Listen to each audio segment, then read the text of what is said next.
Christmas కొరకై ఏర్పాటు చేయబడిన సువార్త పాఠ్యభాగము లూకా సువార్త 1వ అధ్యాయము 26వ వచనం నుండి 38వ వచనం వరకు ఈ విధముగా వ్రాయబడి ఉన్నది.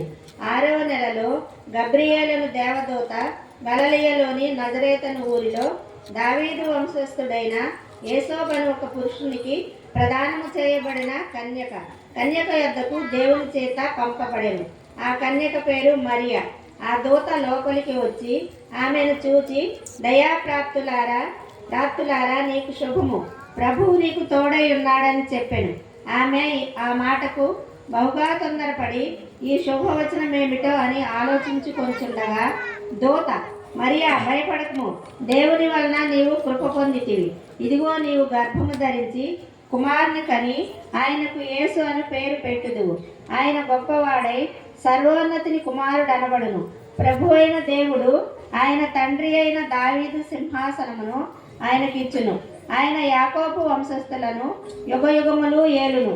ఆయన రాజ్యము అంతము లేనిదై ఉండునని ఆమెతో చెప్పెను. అందుకు మరియా, నేను పురుషుని ఎరుగని దాననే ఇదేలాగు జరుగునని దూతతో అనగా, దూత, పరిశుద్ధాత్మ నీ మీదకి వచ్చును, సర్వోన్నతిని శక్తి నిన్ను కమ్ముకొనును, కనుక పుట్టబోవు శిశువు పరిశుద్ధుడై దేవుని కుమారుడు అనబడును.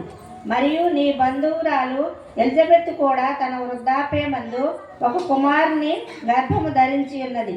గొడ్రాలనబడిన ఆమెను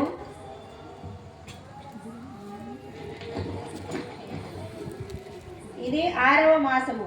దేవుడు చెప్పిన ఏ మాట అయినను నిరర్థకము కానేరదని ఆమెతో చెప్పెను. అందుకు మరియా, ఇదిగో ప్రభువు దాసురాలను, నీ మాట చొప్పున నాకు జరుగును గాక అని అనెను.